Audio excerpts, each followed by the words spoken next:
रहेछ हाम्रो चाहिँ क्यू बेसिक। क्यू बेसिक भनिसकेपछि के हो खासमा हामी सबैलाई थाहा छ है। क्यू बेसिक भनेपछि एउटा प्रोग्रामिङ ल्याङ्ग्वेज हो जुन हाम्रो चाहिँ एकदम प्रोग्रामिङ ल्याङ्ग्वेजको लागि प्रोग्राम बनाउनको लागि एप्लिकेसन या कुनै पनि कुराको लागि सबभन्दा बेसमा आउनुपर्छ भनेपछि हामी कहाँ आउने त क्यू बेसिकमा आउने। क्यू बेसिकबाट हामीले सिक्छौँ कि प्रोग्राम कसरी गर्ने है।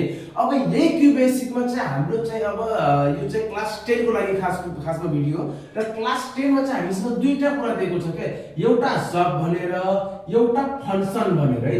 यो टु टाइप्सको चाहिँ मेथड दिएको छ। यो मेथड यदि हामीले थाहा पाइ भनेपछि क्लास 10 मा चाहिँ हामीले अब 4 मार्क्स चाहिँ क्याप्चर गर्छौं एक्जाममा है। 4 मार्क्सको लागि चाहिँ क्वेशन आउँछ।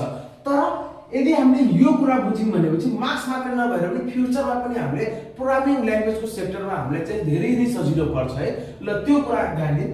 र यो दुईटा मेथड थाहा पाउनको लागि सबभन्दा पहिला हामीले थाहा हुनुपर्छ के थाहा हुनुपर्छ त हामीले यो मोडुलर प्रोग्रामिङ है। मोडुलर प्रोग्रामिङ भनेर हामीले चाहिँ थाहा हुनुपर्छ के हो त मोडुलर प्रोग्रामिङ। फर एक्जाम्पल म एउटा कुरा भन्न चाहन्छु। जस्तो मानौं एउटा जुनसुकै एप्लिकेसन छ है। एउटा एप्लिकेसन छ के छ त एउटा एप छ अथवा एउटा वेबसाइट छ। अब त्यो एप अथवा त्यो वेबसाइटमा त्यो प्रत्येकमा हजुरले हेर्नु त म त्यहाँ मानौं या हजुरले एउटा एप या वेबसाइट बनाइराख्नु भएको छ भनेपछि हजुरले फ्रन्ट एन्डको काम, फ्रन्ट एन्ड भनेको अब अगाडिको जति पनि पार्ट्सहरु हुन्छ हजुरको त्यो सबै कुराहरु भइगयो। त्यसपछि मानौं ब्याक एन्डको काम, ब्याक साइडको कामहरु भइगयो है जुन त्यो उसको पछाडी जो कोडिङको पछाडीहरु हुन्छ। त्यसपछि अरु कुरा मानौं त्यसको ग्राफिक्सहरु भइगयो, डिजाइनहरु भइगयो। यो जति पनि कामहरु छ यो मानौं मैले टुक्रा टुक्रामा गरेर मैले बाँड दिए, आफ्नो टिम मेम्बरले मैले बाँड दिए मैले है भनेपछि मलाई सजिलो हुन्छ कि हुँदैन हो। त्यस सजिलो गराउनको लागि हामीले एउटै एप्लिकेसनलाई मैले जहाँ मैले 4 महिना लाउँछु भनेपछि त्यही एउटा एप्लिकेसन बनाउन चाहिँ हामी यदि मैले काममा डिभाइड गर्दै भनेपछि के त 15 दिनमा नि भ्याइन्छ कि 10 दिनमा पनि भ्याइन्छ कि हो। त्यही भएर मोडुलर प्रोग्रामिङ चाहिँ यो हो। मोडुलर प्रोग्रामिङ भनेको प्रत्येक एउटा पार्ट है, प्रत्येक एउटा अपरेसनलाई प्रत्येक प्रोग्रामलाई के गर्ने त पार्ट्समा डिवाइड गरेर लास्टमा आएर के गर्ने त एउटा जोड दिने हो। यसलाई नै के भन्छ त मोडुलर प्रोग्रामिङ भनिन्छ। र मोडुलर प्रोग्रामिङमा चाहिँ हामीसँग क्यू बेसिकमा दुईटा मेथड छ, एउटा सब मेथड छ, एउटा फंक्सन मेथड छ है। ल सब मेथड के हो त अनि फंक्सन मेथड के हो अब हामी सिकौं। ओके सो अब चाहिँ हामी गर्ने वाला छौं सब मेथडबाट हामी चाहिँ फाइन्ड गर्ने वाला छौं area of rectangle. Area of rectangle चाहिँ हामी फाइन्ड गर्ने वाला छौं कुन मेथडबाट त सब मेथडबाट। र हामीले एरिया अफ रेक्टेंगललाई फेरि हामी फाइन्ड गर्छौं कुन मेथडबाट त फंक्सन मेथडबाट पनि हामीले एरिया अफ रेक्टेंगल चाहिँ हामीले फाइन्ड गर्छौं। ओके ल सबभन्दा पहिला हामी स्टार्ट गर्न लाग्छौं सब मेथडबाट। सिम्पल ट्रिक छ सब मेथडको लागि। यदि हामीलाई एरिया अफ रेक्टेंगल निकाल्नु छ जुनसुकै प्रोग्रामिङ ल्याङ्ग्वेज गर्नु छ सब मेथडबाट हामी सब मेथड युज गरेर यदि कुनै पनि प्रोग्राम बनाउन चाहन्छौं सब मेथडको थ्रुबाट भनेपछि सिम्पल थाहा हुनु पर्यो DICE डाइस के थाहा हुनु पर्यो डाइस थाहा हुनु पर्यो सब मेथडबाट। त्यही ठाउँमा यदि हामीले फंक्सन मेथड गर्छौं भनेपछि के थाहा हुनु पर्यो त DIPE डाइ थाहा हुनु पर्यो। ल पहिला हामी डाइस तिर आउँ। डाइस तिर आइसकेपछि हामी चाहिँ यो सबभन्दा पहिला अगाडि डी लियौं। डी भनिसकेपछि के हो त डिक्लेयर। डिक्लेयर हामी के गर्दै छौं त हामी डिक्लेयर गर्दै छौं सब मेथड। के गर्दै छौं त सब मेथड डिक्लेयर गर्दै छौं। सब मेथड हामी के फाइन्ड गर्दै छौं त हामी फाइन्ड गर्दै छौं एरिया। एरिया भनिसकेपछि मलाई अब एरिया अफ रेक्टेंगल फाइन्ड गर्नु छ भने चाहिँ मलाई के चाहियो पहिला मलाई लेन्थ चाहियो, अर्को मलाई के चाहियो ब्रेथ चाहियो। लेन्थ र ब्रेथ चाहियो भनेपछि मलाई के चाहियो त L र B भनेर मैले दुईटा भेरिएबल लिए। अब पालो कसको त I। I भनिसकेपछि के त इनपुट। इनपुटमा के त इन्टर लेन्थ एन्ड ब्रेथ है। इन्टर लेन्थ एन्ड ब्रेथ ल। अब L र B भनेर मैले दुईटा स्टोर गरेर ठाउँ मैले बनाइसके।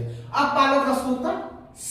C भनिसकेपछि के त कल भनेर लेख्ने। के लेख्ने त कल भन्ने। कल लेख के काम गर्छ म एकछिन भन्छु। कल C भनेपछि के हो त कल हो। कल के त कल हाम्रो एरिया। के हो त कल एरिया। एरियामा जसमा L र लेन्थ र ब्रेथ चाहिँ छ। अब पालो कसको त E।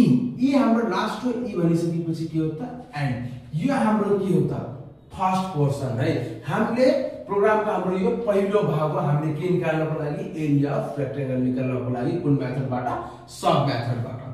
अब पालो कसको आयो त यहाँ हामीले के गर्यौं त भ्यालु हामीले युजरसँग माग्यौं।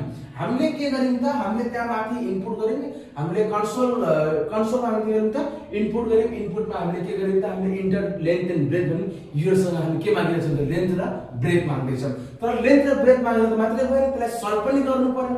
त एरिया अफ रेक्टेंगल को फर्मुला के छ त हाम्रो यहाँ a = l * b हो। ल त्यहाँ अब पालो कसको आयो त यही फर्मुलाको पार्ट्सहरु र प्रिन्टको पार्ट्सहरु चाहिँ अब आउनु पर्यो है।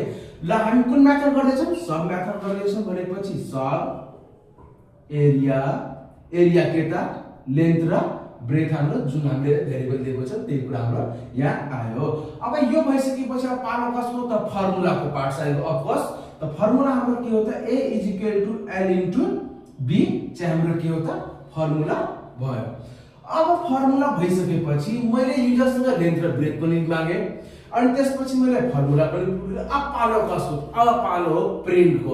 प्रिन्टमा के आउनु पर्यो त ल बला बला बला इज दिस भनेर area of rectangle is this भने त्यसरी आयो भने हामी लेखेला है। ल प्रिन्ट के त एरिया अफ रेक्टेंगल इज के हुनु पर्यो त हाम्रो a। यो a भनेको जुन मैले यहाँ a लेखेको छु त्यही हो। यसको जुन भ्यालु हाम्रो क्याल्कुलेट गरेर आउँछ त्यो कहाँ स्टोर हुन्छ त यहाँ आएर स्टोर हुन्छ। यो हामीले अघि पहिला पनि पढ्यौं होला है यो कुरा। ल यो भइसकेपछि अब हाम्रो पालो कस्तो त हाम्रो भ्यालु पनि क्याल्कुलेट भइसक्यो भेरिएबल पनि क्याल्कुलेट भइसक्यो हाम्रो र हाम्रो स्टोर पनि भइसक्यो र प्रिन्ट पनि भइसक्यो। अब के बचेन भनेपछि के गर्ने त last at the point and हामी कुन मेथडबाट एन्ड गर्दै छौं हामी गर्दै छौं सब मेथडबाट। कुन मेथडबाट सब मेथडबाट। हाम्रो चाहिँ अब प्रोग्राम हेरौँ त दुई भागमा डिभाइड भएको छ कि छैन। एकचोटी यहाँबाट सुरु भएर यहाँ एन्ड भयो दोस्रो चोटी यहाँबाट सुरु भएर यहाँ एन्ड भयो। यही हो हाम्रो मोडुलर प्रोग्रामिङ भनेर है ल। ओके अब चाहिँ हामी गर्नेवाला छौं फंक्सन मेथडबाट हामीले चाहिँ एरिया अफ रेक्टेंगल निकाल्नेवाला छौं। अघि हामीले के निकाल्यौं त सब मेथडबाट निकाल्यौं। अब हामी निकाल्ने छौं फंक्सन मेथडबाट। फंक्सन मेथडको लागि सबभन्दा सिम्पल के छ त डाइ के छ डाइ। ल डाइको लागि सबभन्दा अगाडि डी छ। डी हामीलाई थाहा छ डी भनिसकेपछि के लेख्ने त आखा चिम्म गरेर लेख्ने डिक्लेयर। डिक्लेयर हामी के गर्दै छौं त डिक्लेयर हामी फंक्सन मेथडबाट हामीले के फाइन्ड गर्दै छौं त हामीले एरिया अफ रेक्टेंगल फाइन्ड गर्दै छौं। त मैले एरिया लेखेर एल र बी मैले दुईटा भेरिएबल दिइसके। अब पालो कसको त आई पनि हामीलाई थाहा छ। आई भनिसकेपछि आका चिम्म गरेर इनपुट है। इनपुट के त इनपुट हामीले लिइरा छौं इन्टर लेन्थ एन्ड ब्रेथ। मलाई के चाहियो त मलाई लेन्थ र ब्रेथ चाहियो। के चाहियो लेन्थ र ब्रेथ चाहियो। एल कमा बी मैले स्टोर गर्नको लागि मैले युजरसँग मैले मागे है। अब यो भइसकेपछि अब हेरौँ त्यहाँ के छ प्रिन्ट छ। के छ प्रिन्ट छ। त मलाई के गर्नु पर्यो प्रिन्ट पी भनेको प्रिन्ट मैले के गरिरहेको छु त एरिया अफ रेक्टेंगल इज के गरिरहेको छु त मैले एरिया भनेर मैले लेखिदिए। मैले फर्मुला त लेखेको छैन। मैले के गरेँ त मैले सिधै एउटा स्टोर बनाइदिए एरिया भनेर त्यहाँ गएर स्टोर होस् एरियामा स्टोर होस् भनेर है। अब पालो के आयो त ई भनिसकेपछि के हो त एन्ड। के हो त एन्ड भइसक्यो। यो मेरो फर्स्ट पार्ट मेरो सकिएको मात्र मैले डाइट लेखेर चारवटा वर्ड मात्र लेखेर मेरो त फर्स्ट पोर्सन मेरो सक्यो। अब सेकेन्ड पोर्सनको लागि सिम्पल चाहिँ त्यही हामी कुन मेथड गर्दै छौं फंक्सन मेथड भनेपछि के ओपन गर्ने त फंक्सनबाट के त एरियामा के त लेन्थ र ब्रेथ चाहिँ हाम्रो छ। अब पालो कसको त अब पालो फर्मुला पार्ट्स हो है।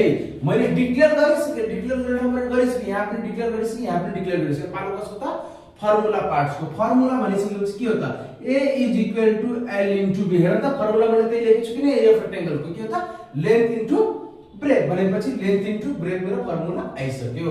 अब फर्मुला आइसकेपछि प्रिन्ट त मेरो भइसक्यो फर्मुला पनि मेरो आइसक्यो।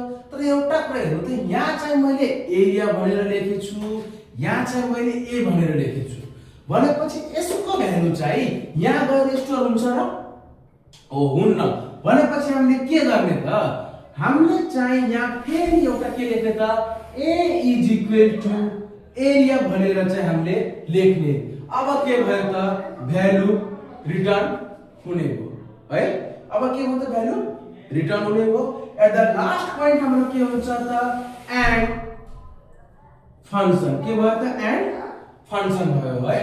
यो हाम्रो चाहिँ के हो त, सेकेन्ड पार्ट हाम्रो। ओके, यसै गरिकन चाहिँ हामीले सिम्पल मेथडबाट हामीले चाहिँ मजाले सब मेथडबाट पनि र फंक्शन मेथडबाट पनि हामीले चाहिँ मात्र 4वटा वर्ड 4वटा लेटर मात्र याद गर्नुपर्छ। सबमा चाहिँ डाइस, फंक्शनमा चाहिँ डाइट। यदि यो याद गरि भनेपछि हामीले चाहिँ क्यूबेसिकमा हाम्रो सब मेथड र फंक्शन मेथड सल्भ गर्न चाहिँ एकदमै सजिलो हुन्छ है। हाम्रो 50% काम चाहिँ यही डाइस र डाइटले नै गरिदिन्छ। बाँकी रहे बचेको कुरा स्टेटमेन्ट, फर्मुला है, त्यसको मात्रै हुन्छ, अरु कुनै पनि कुरा छैन है।